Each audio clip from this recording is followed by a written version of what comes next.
चलो देखो बोर्ड पे। तो हम लोग पढ़ रहे थे भक्ति काल, ठीक। तो भक्ति काल में हम लोग जो दो भाग में बांट दिया गया था भक्ति काल को, एक निर्गुण एक सगुण।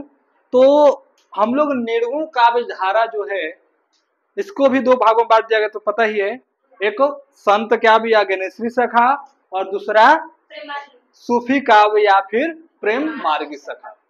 तो संत काव्य में हम लोगों ने संत काव्य के बारे में पढ़ लिया था कि संत काव्य में कौन कौन से कवि हैं, जैसे कबीर दास जी है, गुरु नानक जी है, रैदास जी है, दादू दयाल जी है, संत मूलक दास जी है, हाँ सुंदर दास जी है। इन सब कवियों के बारे में हम लोगों ने डिटेल से पढ़ लिया था संत काव्य या फिर ज्ञानेश्वरी सखा में। अगर बात किया जाए कि प्रेम मार्गी सखा, तो प्रेम मार्गी सखा में हम लोगों ने मुल्ला दाऊद के बारे में पढ़ा था, मलिक मोहम्मद जैसी के बारे में पढ़ा था, कुतुबान के बारे में पढ़ा था, मंझन के बारे में पढ़ा था, उस्मान के बारे में पढ़ा था, कासिम शाह के बारे में पढ़ा था, नूर मोहम्मद के बारे में पढ़ा था। बहुत सारे कवियों के बारे में हम लोगों ने पढ़ रखे थे। अब हमको पढ़ना है निर्गुण। निर्गुण तो हो चुका है, सॉरी सगुण होना चाहिए, यहाँ पे निर्गुण लिखा गया है, सगुण होना चाहिए, ठीक है। तो इसको सुधार कर लेते हैं। तो निर्गुण के बारे में तो पढ़ लिए हैं, अब हम लोग को सगुण काव्य धारा के बारे में पढ़ना था। तो हम लोगों ने कल की क्लास में सगुण काव्य धारा को स्टार्ट कर दिया था।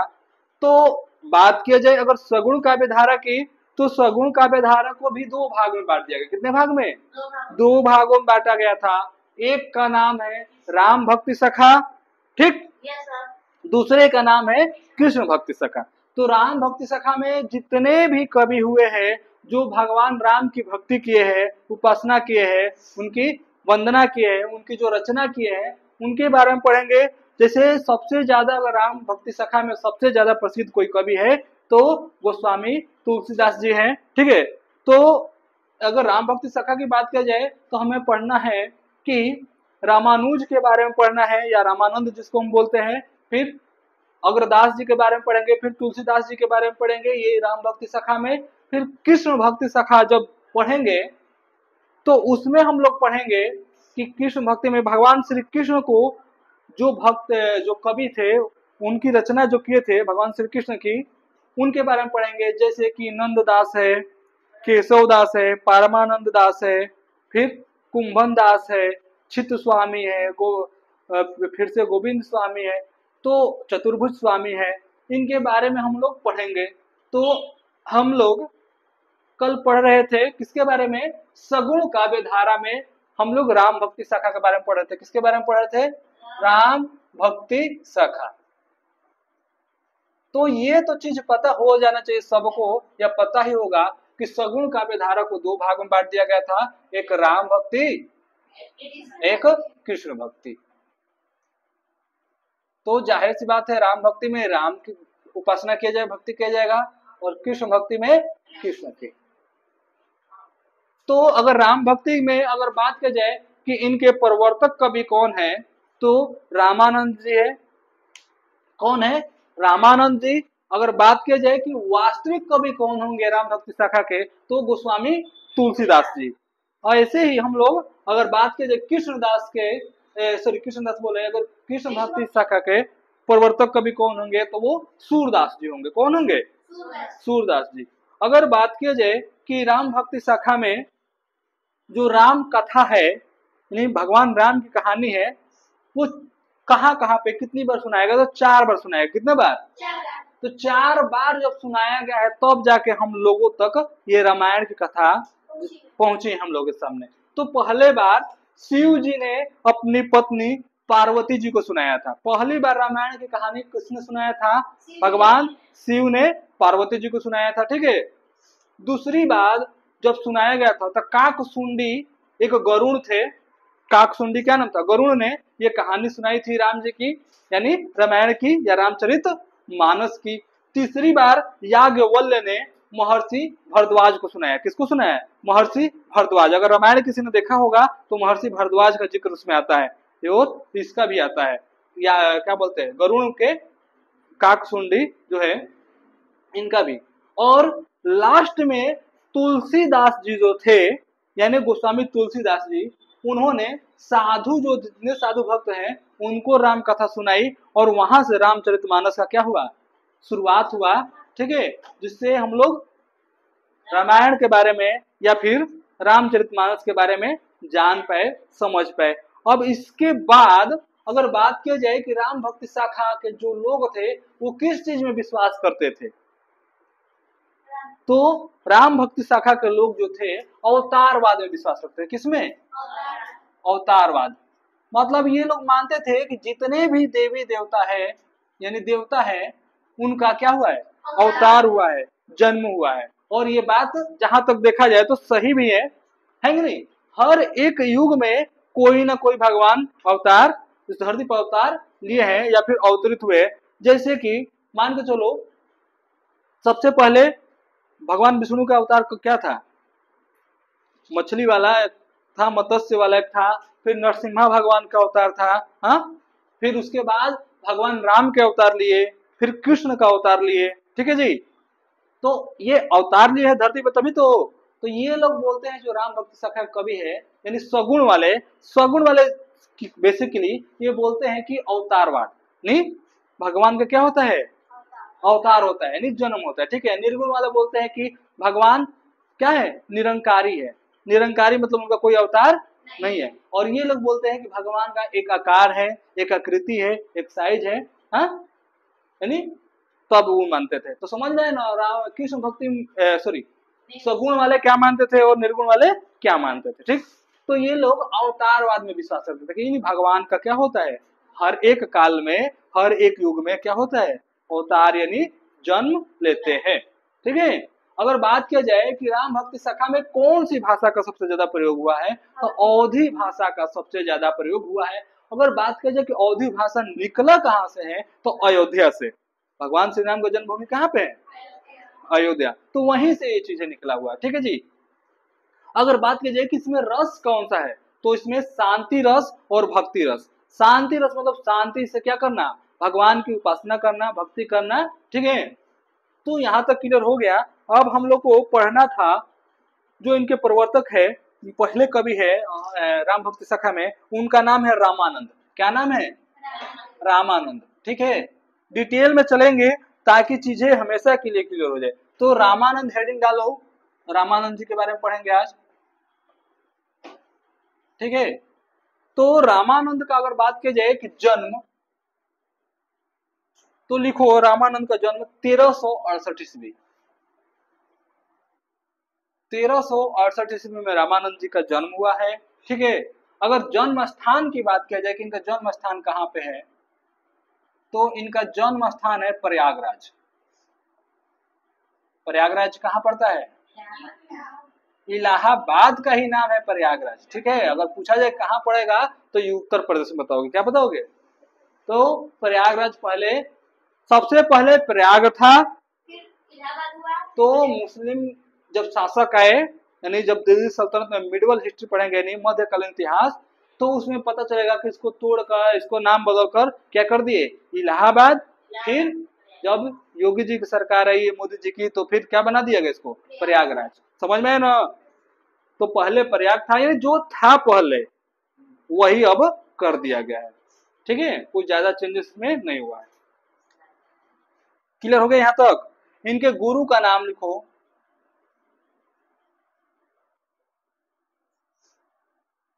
गुरु का नाम है राघवानंद, राघवानंद। ठीक है, इनके गुरु जी का नाम है राघवानंद। ठीक है, तो अगर बात की जाए इनके शिष्य कौन से हैं, इनके शिष्य बहुत बेहतर बेहतर लोग शिष्य हुए हैं। हाँ, अगर ऐसे शिष्य बन जाए तो गुरु का नाम क्या हो जाए, आसमान में, हाँ, एकदम ऊपर हो जाए, अच्छे अच्छे रिजल्ट ले आ दो तो। ठीक है, तो इनके गुरु के नाम, अगर इनके शिष्य की बात की जाए तो नाभादास ने, नाभादास जिन्होंने अष्टयाम की रचना किया था, ये इंपॉर्टेंट है, पूछा जाता है अष्टयाम की रचना करता कौन है, तो नाभादास है। तो नाभादास जी ने 12 शिष्य माने हैं। कितने शिष्य माने हैं, नाभादास जी ने इनके 12 शिष्य माने हैं। कितने जी? 12 शिष्य माने हैं। ठीक है। और देखना शिष्य बहुत बेहतरीन बेहतरीन नाम वाले, जो बहुत इनको क्या कर दिए हैं, नाम प्राप्त करा चुके हैं, वो वाले शिष्य मिलेंगे। तो यहाँ तक चीजें क्लियर हुआ। अगर बात की जाए कि इनकी मृत्यु, तो मृत्यु हुई है 1468 ईस्वी में, लगभग 100 साल जी गए हैं।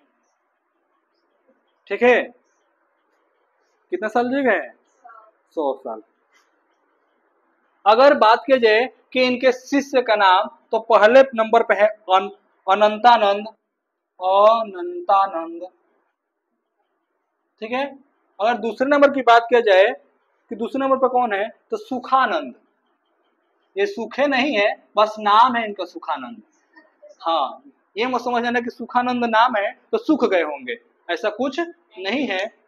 फिर अगला है सुरसुरानंद। सुरसुराना नहीं है, बस नाम है सुरसुरानंद। हाँ, सुरसुरा वाला वो वाला सुरसुरा नहीं है जो तुम लोग समझ रहे हो।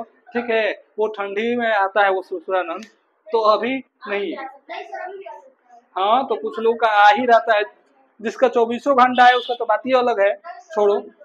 अगला लिखो भावानंद। हाँ, डंटा गिरेगा फट से आ जाएगा। अगला है भावानंद, चौथे नंबर पे। ठीक है। पांचवें नंबर पे है नर हृदय।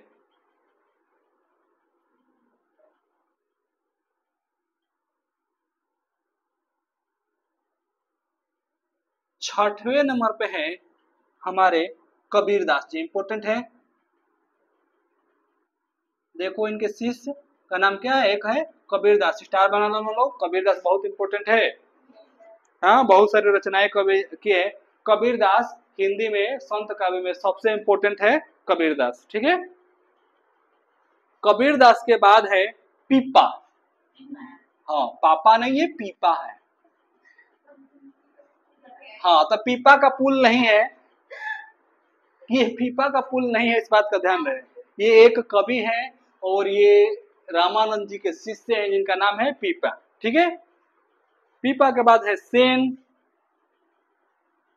सेन के बाद है 9वां नंबर स्टार वाला है धन्ना। चन्ना नहीं है, धन्ना है। ठीक है।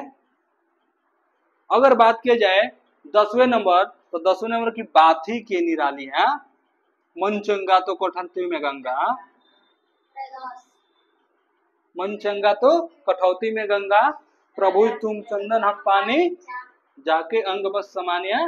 तो 10वें नंबर पर क्या है, रैदास जी है। अगर बात की जाए 11 पे, तो सुरसुरी, फिर से सुरसुरी आने आ गए, सुरसुरी है। और लास्ट है 12 नंबर पे पद्मावती।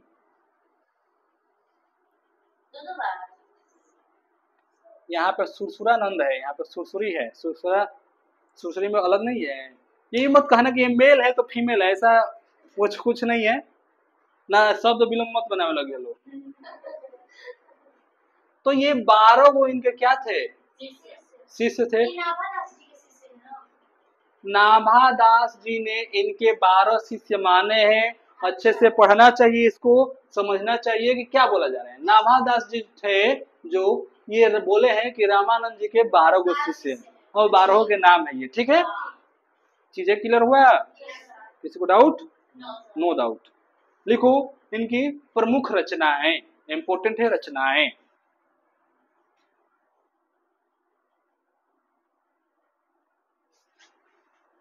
प्रमुख रचनाएं में लिखो पहला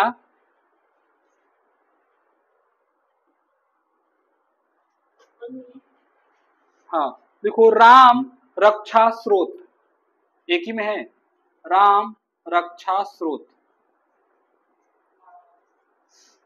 अलग अलग पढ़े इस वजह से ताकि आसानी से समझ में आ जाए क्या है राम रक्षा स्रोत। ठीक है। दूसरा बहुत ज्यादा इंपॉर्टेंट है योग चिंतामणि।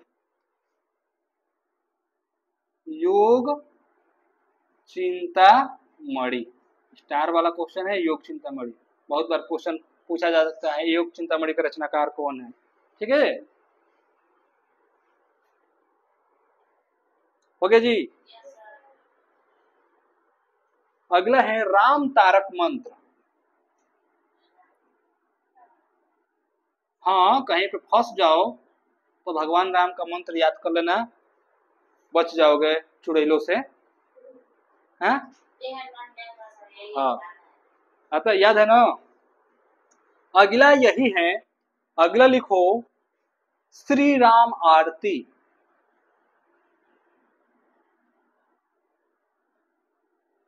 यानी भगवान श्री राम की क्या करना, आरती करना।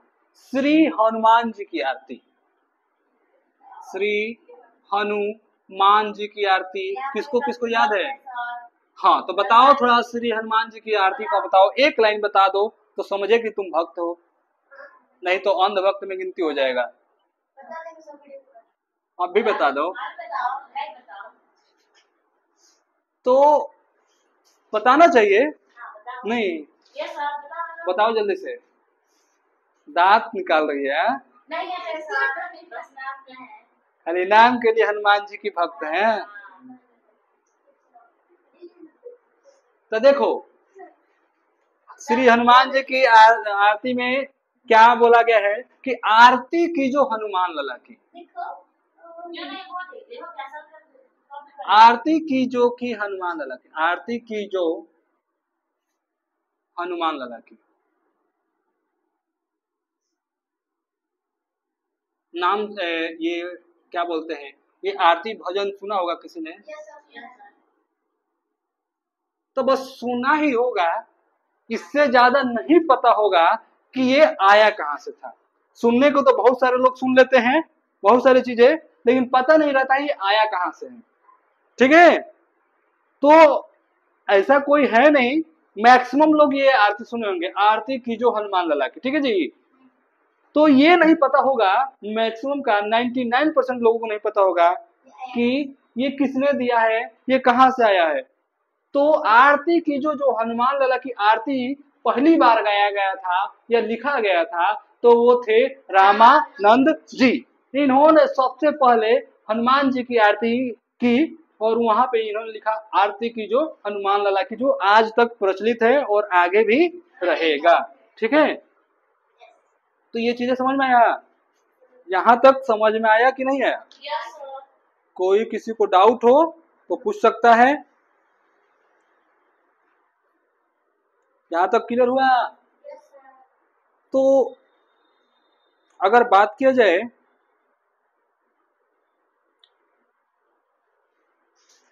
अगर बात किया जाए कि रामानंद जी ने कौन सी पद्धति अपनाई थी, कौन सी पद्धति को अपनाई थी, तो लिखो एक नोट डाल के, 2000 का नोट फट से छाप देता हूं। 2000 का डिमांड ज्यादा है या नहीं? 5000 का मोदी जी अभी लाए नहीं है, जिस दिन लाएंगे, तो जिस दिन मोदी जी 5000 का लाएंगे उस पर भी लिखवाया जाएगा। अभी तो फिलहाल 2000 तक है नहीं। अरे तो जो नहीं चलेगा उसी पर तो लिखाएगा, चलने वाला पे लिखोगे तो चलेगा नहीं है, जल जाएगा। चलो लिखो, इन्होंने इन्होंने इन्होंने मतलब कौन, इन्होंने मतलब कौन? हाँ, रामानंद जी ने दास्य भाव, दास्य भाव की पद्धति को अपनाकर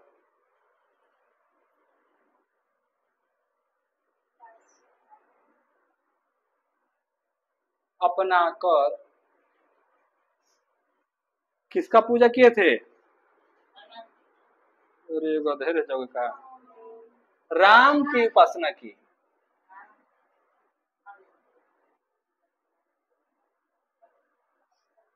यानी दास्य भाव अपनाकर राम की उपासना की। उपासना मतलब समझ में आता है जी?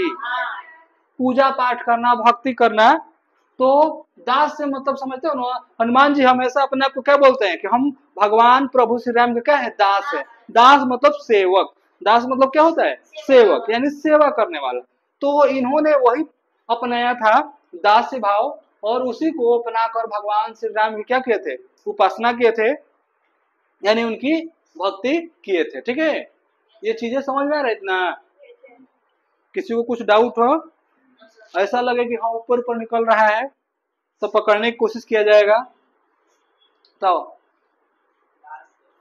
हाँ, दास से भाव मतलब कि ये हुआ कि आप हमारे क्या हुए, आप हमारे मालिक हैं, हम आपके दास हैं, सेवक हैं, आप आपकी भक्ति करते हैं, आराधना करते हैं, पूजा करते हैं, पाठ करते हैं। समझ रहे हैं ना दास से भाव का मतलब? हाँ, नौकर नहीं बोलेंगे, ठीक है, सेवक बोलेंगे। क्या बोलेंगे? सेवक। ठीक है। तो जैसे भगवान राम के लिए जो थे हनुमान जी, वो दास का काम करते, दास मतलब कि सेवक के रूप से। हाँ, चाहे जिस सेवक के रूप में हमेशा देखो ना, हमेशा सिर, हाँ, तत्पर प्लस हमेशा एक पैर मुड़कर घुटने पे ही बैठे रहते थे उनकी सेवा के लिए हमेशा। ठीक।